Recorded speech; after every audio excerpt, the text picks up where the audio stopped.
ہائے رے غربت، ہائے رے غربت، ہائے رے غربت۔ غربت جو ہوتی ہے نا، بندے کو اس دنیا میں جینے کا حق چھین لیتی ہے۔ ہمارا انوائرمنٹ ایسا ہے، ہمارا ماحول ایسا ہے کہ جو بندہ کا حالات خراب ہوتے ہیں نا، آپ کے رشتہ دار، آپ کے دوست، احباب اور یہ انوائرمنٹ، آپ کے ہمسائے آپ سے قطع تعلق ہو جاتے ہیں۔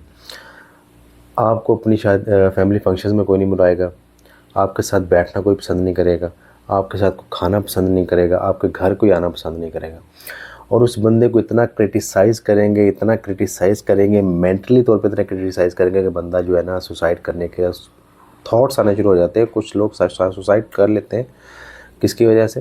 غربت کی وجہ سے۔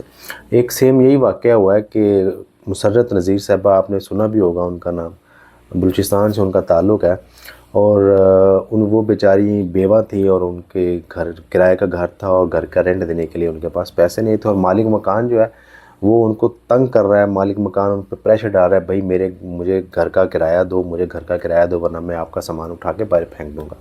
اور یہ موسٹلی ہمارے جو انوائرمنٹ ہے نا، یہاں پہ یہ دھمکیاں دی جاتی ہیں۔ ظاہر بات ہے، جس کا گھر ہے اس کو تو پیسوں سے مطلب ہے نا، اس کو آپ کے حالات و واقعہ سے کوئی مطلب نہیں ہے۔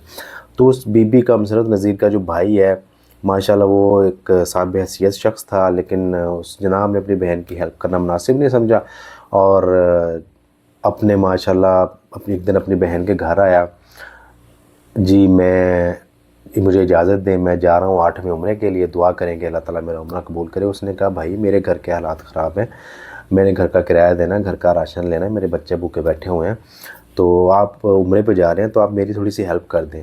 جو جی جناب، جی ٹھیک ہے جی، اجازت دیں۔ بھائی نے ایسے بول دیا، جی میں آپ کی ہیلپ نہیں کر سکتا، مجھے اجازت دیں اور میں عمرے پہ جا رہا ہوں۔ ماشاءاللہ بھائی صاحب عمرے پہ آ گئے، اور پیچھے مسرت نذیر صاحبہ نے فیس بک پہ پوسٹ ڈالی کہ میرے حالات خراب ہیں، میرے پاس گھر کا کرایہ دینے کے پیسے نہیں ہیں، اور میرا بھائی جو ہے وہ عمرے پہ آ گیا۔ وہ ماشاءاللہ بھائی صاحب نے یہاں پہ وہ پوسٹ دیکھ لی، اور بھائی صاحب کی غیرت جاگ گئی، اور کیا اس کو کہتے ہیں کہ وہ عزت کا سوال پہ بن گیا۔ بھائی صاحب گئے ہیں واپس، اپنی بہن کو گھر بلایا، جی میں عمرے کے لیے عمرے کر کے آیا ہوں، تو آپ کے لیے کوئی سامان ہے، جو بھی اس نے کہانی وغیرہ بنائی، تو اپنی بہن کو گھر بلا کے اس کو مار دیا۔ یہ آج کل سوشل میڈیا میں بہت یہ پوسٹ گردش بھی کر رہی ہے۔ تو سوال یہ پیدا ہوتا ہے کہ یہ چیز ایک عزت کا یا غیرت کا جو بھی آپ کہہ رہے ہیں، وہ اس کو محسوس ہوگا کہ میری بہن نے مجھے رسوا کر دیا ہے میرے رشتہ داروں کے اندر، میرے فرینڈ سرکل کے اندر۔ تو اگر آپ 8واں عمرہ کرنے کے لیے آئیں اور آپ اپنی بہن کی ہیلپ نہیں کر سکے، تو آپ کا یہ عمرہ کبھی قبول نہیں ہوگا، یہ میری بات یاد رکھیے گا۔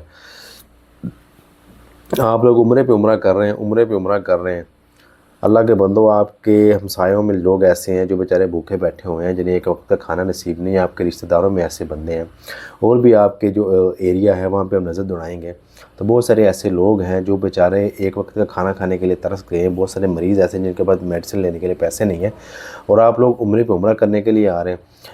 یقین کریں، ایسا عمرہ قطعاً قبول نہیں ہے۔ اگر آپ حقوق العباد کی پارسائی نہیں کرتے، حقوق العباد پورے نہیں کرتے، تو اللہ تعالیٰ آپ کو کبھی معاف نہیں کریں گے۔ یہ پکی بات ہے کہ وہ کہتے ہیں نا، لوہے پہ لکیر ہے یہ بات۔ آپ کے ہمسایوں میں یا آپ کے رشتہ داروں میں یا آپ کا کوئی بہن بھائی جو ہے وہ بیچارہ بھوکا ہے، اس کے حالات خراب ہیں، اور وہ اس کے پاس کھانا کھانے کے پیسے نہیں ہیں، یا اس کے پاس رینٹ کے دینے کے پیسے نہیں، ہاؤس رینٹ دینے کے پیسے نہیں ہیں، یا اس کے گھر میں کوئی مریض ہے، اس کے پاس میڈیسن لینے کے پیسے نہیں ہیں، اور آپ عمرہ کرنے کے لیے آ جائیں، آپ کا ایسا عمرہ کبھی قبول نہیں ہوگا۔ اللہ تعالیٰ نے آپ سے حج عمرہ نہیں مانگا، اللہ تعالیٰ نے آپ حقوق العباد مانگے، عمل مانگا ہے۔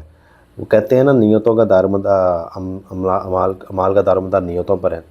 اللہ کے بندو، جب تک آپ عمرہ کرنے کے لیے آتے ہیں، چلے جاتے ہیں، حج کرنے کے لیے چلے جاتے ہیں، حالانکہ اگر آپ نے اللہ تعالیٰ کو راضی کرنا ہے نا، تو آپ کے جو ہمسائے ہیں، دوست احباب ہیں، جو غربت کا شکار ہے، جو مالی مشکلات کا شکار ہے، اگر آپ ان کی ہیلپ کر دیں گے نا، کسی بھوکے کو کھانا کھلا دیں گے یا کسی کی مشکل حل کر دیں گے، تو اللہ تعالیٰ آپ سے ویسے راضی ہو جائیں گے۔ حج عمرے کرنے سے رب نہیں ملتا۔ وہ مجھے اب نام یاد نہیں ہے ان کا، انہوں نے کہا تھا کہ رب کو تلاش کرو مسجدوں میں، یہ وہ اس طرح انہوں نے کوئی شعر بھی کہا تھا، مجھے شعر بھی یاد نہیں آ رہا، آن دا اسپاٹ کوئی چیز بھی یاد نہیں آتی۔ تو خدا کے بندو، اپنے ارد گرد نظر دوڑائیں، جن لوگوں کو ضرورت ہے، جو لوگ ضرورت مند ہیں، مستحق ہیں، ان پہ خرچ کریں، ان پہ خرچ کرنے کے بعد اللہ تعالیٰ آپ سے راضی ہوں گے. اس کے بعد آپ عمرہ کریں, جو مرضی کریں. یہاں پہ آ کے آپ اپنے گناہ بخشوا رہے ہیں, اللہ تعالیٰ کے سامنے گڑ گڑا رہے ہیں. اللہ تعالیٰ قیامت کے دن سوال کریں گے, بھائی تمہارے ہمسایوں میں, تمہارے دوست احباب میں, تمہارے بہن بھائیوں میں ایک بندہ مستحق تھا, وہ اس نے تمہارے آگے ہاتھ بھی پھیلائے تھے, تم نے اس کی مدد نہیں کی, میں تمہاری عمرے کا کیا کروں. خدا کے بندو, بات سمجھیں, بات سمجھیں, بات سمجھیں, بات سمجھیں, بات سمجھیں.